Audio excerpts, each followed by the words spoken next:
Hello hello, I hope প্রত্যেকে ভীষণ ভালো আছো। স্ক্রিনের উপর একটা প্রশ্ন দেখা যাচ্ছে, তাই না? শতকরা চ্যাপ্টারে এই প্রশ্নটা কি বলেছে, প্রথমে আমরা মন দিয়ে বুঝবো, তারপর অঙ্কটা প্র্যাকটিস করব। দেখো কি বলেছে। একটি নির্বাচনে বিজয়ী প্রার্থী 62% ভোট পেয়ে 36 ভোটে জয়লাভ করে, তাহলে মোট ভোট কত পড়েছিল? দেখো, 62% ভোট পেয়ে 36 ভোটে জয়লাভ করেছিল। তাহলে একটা কথা বলো, উইনার ক্যান্ডিডেট আর লুজার ক্যান্ডিডেট, ঠিক আছে? উইনার ক্যান্ডিডেট আর লুজার ক্যান্ডিডেটের মধ্যে ভোটের ডিফারেন্স কত? 36টা ভোট। কটা ভোট? 36টা ভোট। তাহলে এবারে দেখো, টোটাল ভোট আমরা জানি কি না? জানি না। আমরা টোটাল ভোট ধরে নিচ্ছি এক্স। কত? এখানে ধরলাম এক্স। তাহলে এক্স এর মধ্যে যে উইনার ক্যান্ডিডেট, সে ভোট পেয়েছে, দেখো সে 62% ভোট পেয়েছে। তাহলে এক্স এর 62% মানে কত? এক্স এর 62% মানে হচ্ছে আমার 62x/100।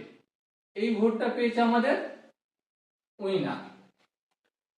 তাহলে অবশিষ্ট যে ভোট, সেটা নিশ্চয়ই লুজার পেয়েছে, কারণ এখানে কোশ্চেনে কোথাও মেনশন করা নেই। কি মেনশন করা নেই? যে কিছু ভোট ল্যাপস হয়েছে, কিছু ভোট পড়েছে কি পড়েনি, এইসব মেনশন করা নেই। তাহলে আমাকে এখানে অবশিষ্ট ভোট ধরে নিতে হবে কে পেয়েছে? লুজার পেয়েছে। তাহলে লুজার কত ভোট পেয়েছে? এক্স থেকে 62x/100 বিয়োগ করলে কত হয়? 38x/100। ঠিক আছে? এই দুজনের মধ্যে ডিফারেন্স কত ভোটের? 36টা ভোটের। আচ্ছা, মোট ভোট কত ধরেছি? এক্স আমি মোট ভোট ধরে নিয়েছি, তাই না? তাহলে মোট যদি ভোট এক্স ধরে নিই, তাহলে আমাকে এক্স এর মান নির্ণয় করতে হবে, কারণ মোট ভোট পড়েছিল কত সেটা বের করতে গেলে। তাহলে চলো ক্যালকুলেশন করি। 100 লসাগু অবশ্যই 100 হবে। 62x minus 38x, 62x minus 38x equal to 36, যেমন আছে তেমন থাকলো। এবার দেখো 8 ক 12, 8 আর 4 12, 3 আগে 4, 4 ক 2 6, তাহলে 24x। আর এখানে যে x আছে, এই 100 রয়েছে, এটা ভাগের আকারে আছে, অপোজিট সাইডে গেলে কি হয়ে যাবে? গুণের আকারে। তাহলে 36 গুণিত 100। এবার দেখো 24টা x এর সাথে কি আছে? গুণ। সো অপোজিট সাইডে পাঠালে কি হয়ে যায়? ভাগ।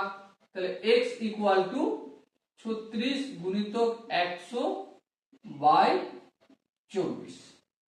একটু যদি কাটাকাটি করি, 12 দুগুণে 24 আর 3 12 36। এবার 2 1 2, 50 দুগুণে 100। তাহলে কত হলো? 150। 3 আর 50 গুণ করলে 150। তাহলে x সমান কত? 150। তাহলে এবার আমরা অনায়াসে বলতে পারি যে মোট ভোটের সংখ্যা ছিল কতজন? 150 জন ভোটার ছিল।